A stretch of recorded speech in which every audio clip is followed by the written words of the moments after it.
l'arrivée de nouveaux mondes autour de nos organisations, principalement de ce temps-là, on le vit beaucoup dans nos conseils d'administration. Moi, je pense que c'est du sang neuf, c'est très bien.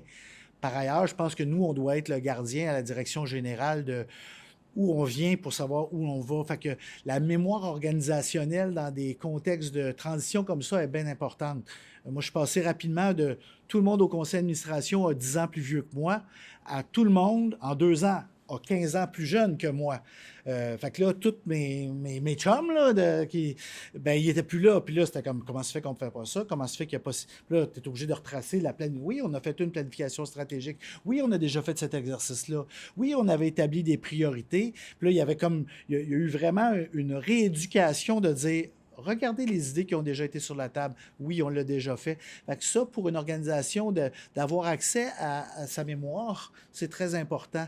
Puis moi, j'ai la chance d'être là depuis très longtemps. Fait que j'étais porteur moi-même un peu de cette mémoire-là, mais je comprends le défi pour une organisation où tu as une nouvelle direction générale, nouveau conseil d'administration, mais je pense qu'il faut regarder qu'est-ce qu'on avait fait avant.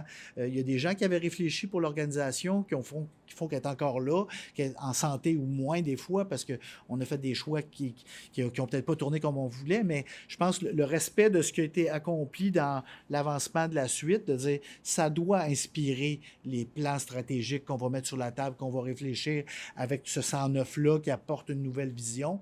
Je pense aussi, par contre, ça présume que chacun comprend bien son rôle. Viens pas jouer dans ma cour. Moi, quand je gère les ressources humaines, je gère les ressources humaines. C'est ma responsabilité, c'est dans mon contrat.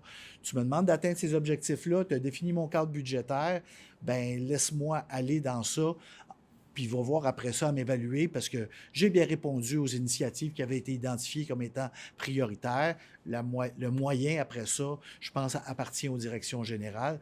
Le conseil d'administration, dans ce contexte-là, devient un aide, un orienteur, un valideur ou donne une réorientation peut-être à une idée qui était sur la table, mais je pense que ça, faut bien respecter. On a vu trop d'organisations, je pense, où les directions générales ont été un peu échaudées, puis perdre une direction générale pour une organisation comme les nôtres, c'est un gros enjeu pour se relever puis recommencer. Puis là, on a rééduqué quelqu'un. Là, on a cette perte de connaissances organisationnelle-là rapidement. Fait que je pense qu'il faut faire attention là, dans cette relation-là qu'on met en place.